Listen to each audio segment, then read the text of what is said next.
Discuss करेंगे class 12 chapter 7 employment growth informalisation and other issues. Students, इससे पहले already मैं प्रीवियस चैप्टर की वीडियो डिस्कस कर चुकी हूँ, तो जिन स्टूडेंट्स ने वो वीडियो नहीं देखी तो पहले देख ले, और चैनल पे नए तो चैनल को सब्सक्राइब करना ना भूलें। आइए स्टार्ट करते हैं इस चैप्टर का इंट्रोडक्शन पार्ट, जिसमें सबसे पहले हम लोग समझेंगे स्टूडेंट्स कि व्हाट इज अनएम्प्लॉयमेंट। अनएम्प्लॉयमेंट की डेफिनेशन क्या होती है? So it refers to a situation when people are willing as well as able to work at existing wage rate but do not get work. एक ऐसी situation जहाँ पर लोग इच्छुक है काम करने को, बट उनको क्या नहीं मिल पा रहा है, एक एग्जिस्टिंग वेज रेट जो कि उनको मिलना चाहिए वो नहीं मिल पा रहा है, that's why they do not work. तो this situation is known as unemployment. Now we have next term that is worker. तो वर्कर क्या होता है? An individual engage in some production activity. कोई इंडिविजुअल पर्सन किस में इंगेज है? किसी प्रोडक्शन एक्टिविटी में इंगेज है, उसको हम क्या कहते हैं? वर्कर कहते हैं। अब वर्कर्स के हमारे पास टू क्राइटेरियाज है, एक है सेल्फ एम्प्लॉयड, एक है हायर्ड वर्कर्स। तो what is known as self employed workers? तो people working in their own business और प्रोफेशन, जिनका खुद का बिजनेस होता है, खुद का प्रोफेशन होता है, उनको हम सेल्फ एम्प्लॉयड कहते हैं। और सेल्फ एम्प्लॉयड के अंदर मेन एम क्या होता है इंडिविजुअल का? To earn profit. और हायर्ड की बात करें तो पीपल हायर्ड बाय अदर, जो दूसरे जगह वर्क करते हैं, किसी और एम्प्लॉयर के अंडर में वर्क करते हैं, उनको हम हायर्ड कहते हैं। सो दे अर्न सैलरी या वेजेस। या तो अगर हम एम्प्लॉय की बात करें तो उसको सैलरी दी जाती है, और अगर हम वर्कर की बात करें तो उसको वेजेस दी जाती है। अब हायर्ड के स्टूडेंट दो कैटेगरीज होती है। अब हायर्ड को हम लोगों ने किस में बांट रखा है? एक तो है कैजुअल, एक है रेगुलर। कैजुअल का मतलब होता है जो डेली वेज अर्न करते हैं, इनको कोई सोशल सिक्योरिटी बेनिफिट्स यानी कि लीव, ग्रेट्युटी, पीएफ, ये सब चीज़ इनको नहीं मिली जाती है। अगर ये आएंगे तो ही इनको पेड किया जाएगा। डेली बेसिस पे काम करने वाले को हम कैजुअल बोलते हैं। और रेगुलर जो कि जिनकी परमानेंट जॉब्स होती है और इनको सारे सोशल सिक्योरिटी बेनिफिट्स जैसे लीव हो गया, ग्रेट्युटी हो गई, पीएफ हो गया, वो सारी चीज़ें इनको मिलती है। These are known as regular workers. Now students, next term आता है व्हाट इज लेबर सप्लाई। अब लेबर सप्लाई क्या होती है? So the amount of labour that a worker is willing to offer at a particular wage rate. यहाँ पर एक line आपको समझनी है कि जो लेबर है, जो अमाउंट है लेबर का, that a worker is willing to offer, worker को विलिंग है ऑफर करने के लिए, और एक पर्टिकुलर वेज रेट तय कर दी जाती है। वेज रेट और वर्किंग आवर्स के अकॉर्डिंग अगर वो विलिंग है वो काम करने के लिए, तो उसको हम लेबर सप्लाई बोलते हैं। लेबर फोर्स की बात करें तो number of workers actually working और विलिंग टू वर्क। अब यहाँ पर कौन आते हैं? ऐसे वर्कर्स जो कि काम कर रहे हैं और जिनकी इच्छा है काम करने की, मतलब दोनों आ गए, एक तो एम्प्लॉयड भी आ गए और अनएम्प्लॉयड पर्सन भी आ गए, उसको हम लेबर फोर्स बोलते हैं। और ये वेज रेट से रिलेटेड नहीं होता है, क्योंकि आपने पहला वाला पढ़ा लेबर सप्लाई किससे रिलेटेड होता है? वेज रेट से रिलेटेड होता है, but labour force wage rate से इसको कोई लेना देना नहीं है।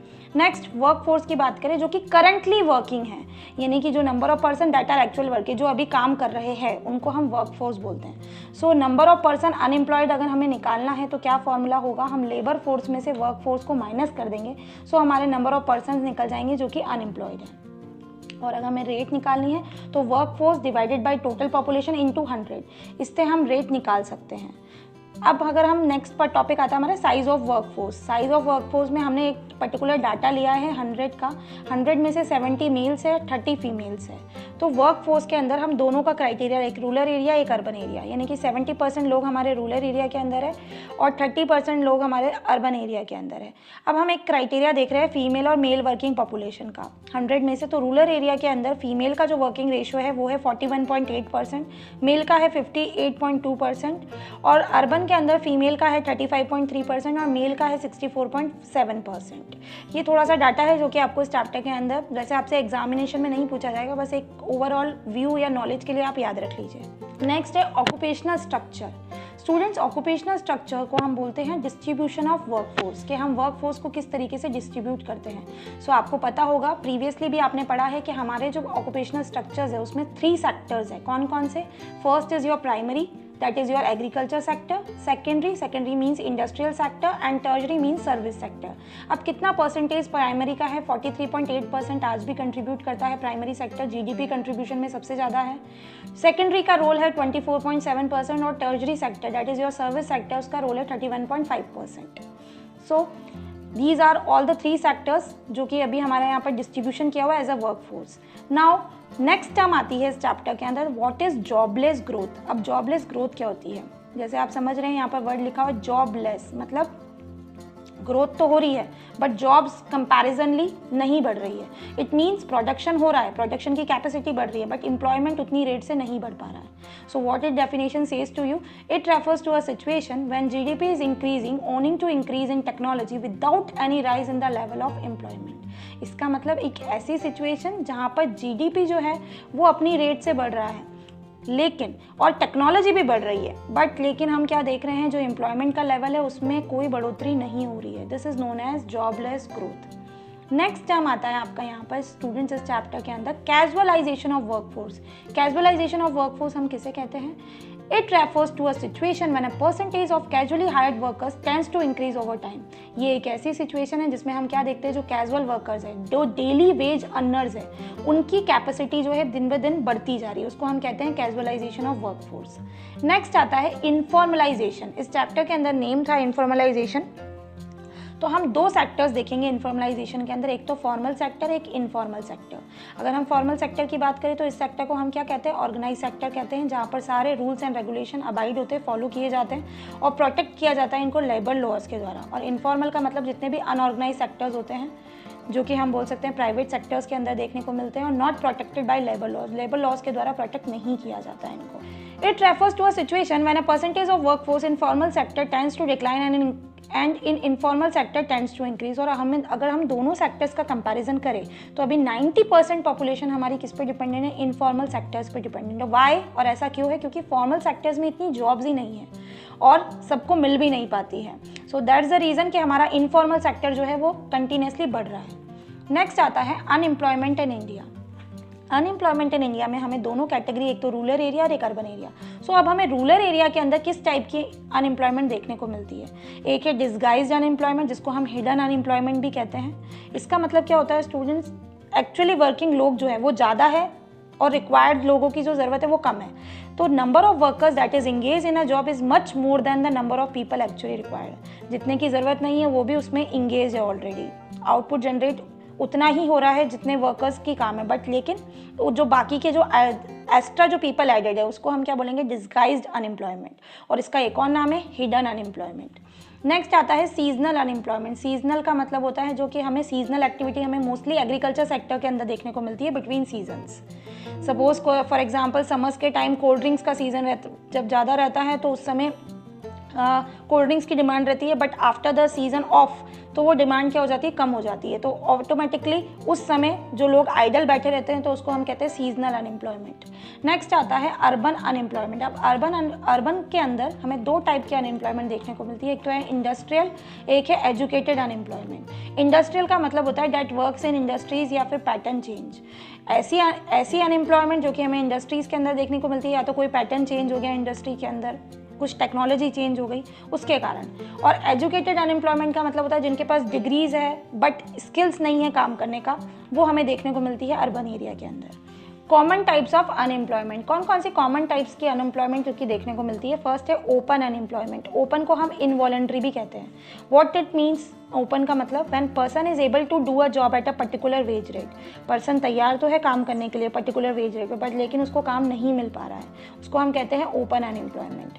नेक्स्ट आती है स्ट्रक्चरल अनएम्प्लॉयमेंट। स्ट्रक्चरल का मतलब कुछ चेंजेस, यानी कि टेक्नोलॉजी में चेंज हो गया, किसी डिमांड कंडीशन में चेंज हो गया, उस सब सिचुएशन के अंदर हम क्या बोलते हैं? स्ट्रक्चरल अनएम्प्लॉयमेंट देखने को मिलती है। नेक्स्ट आती है अंडर एम्प्लॉयमेंट। अंडर एम्प्लॉयमेंट का मतलब है नॉट वर्किंग फुल टाइम। कुछ लोग हैं जो कि पार्ट टाइम ही काम कर रहे हैं, फुल टाइम नहीं कर रहे हैं, उनको हम अंडर एम्प्लॉयड कहते हैं। नेक्स्ट आती है फ्रिक्शनल अनएम्प्लॉयमेंट। फ्रिक्शनल का मतलब होता है time gap between two jobs.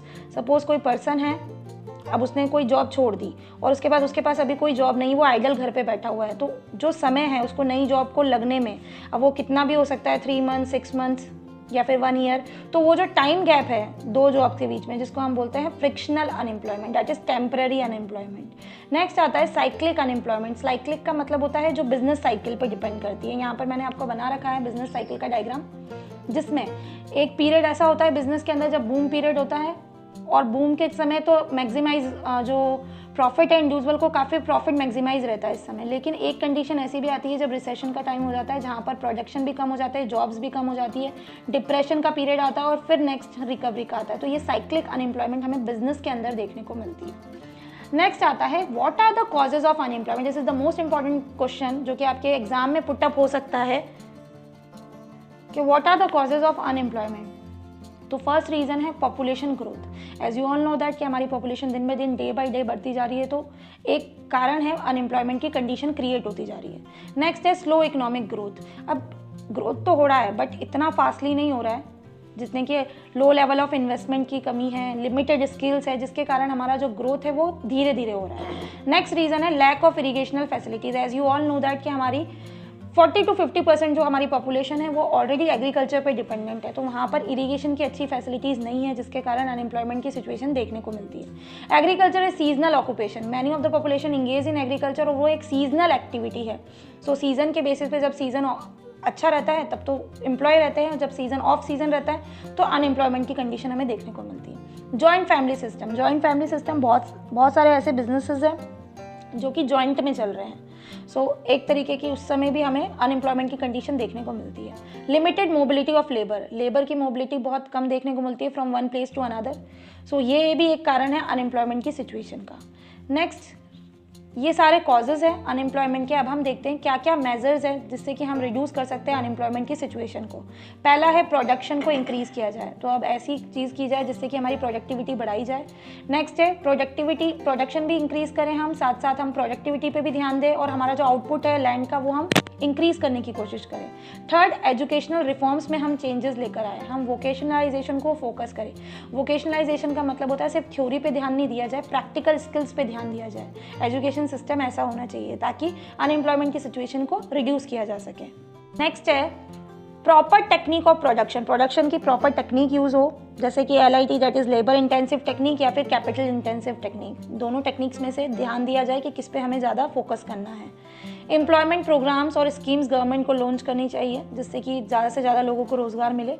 Man power planning, proper planning करनी चाहिए, जनरेट करनी चाहिए एम्प्लॉयमेंट के अंदर, कैसे हमें एलोकेट करना है फंड्स को, कैसे बजट को प्रिपेयर करना है। ये सारी चीज़ें अगर हम होगी तो हम कहीं ना कहीं अनएम्प्लॉयमेंट की सिचुएशन को कम कर सकते हैं। सो स्टूडेंट्स, ऑल ओवर जो पूरा चैप्टर था वो मैंने पूरा इसमें डिस्कस कर लिया है। अब आपको करना क्या है, ज़्यादा से ज़्यादा मुझे कमेंट करके बताएं कि आपको ये वीडियो कैसी लगी, और जो स्टूडेंट चैनल पर नए वो चैनल को सब्सक्राइब करना ना भूले एंड साथ में नोटिफिकेशन बेल आइकन को जरूर प्रेस कर दे ताकि मेरी अपकमिंग सारी वीडियोज़ की नोटिफिकेशन आपको मिलती रहे। जल्द मिलते हैं नई वीडियो के साथ। Thank you.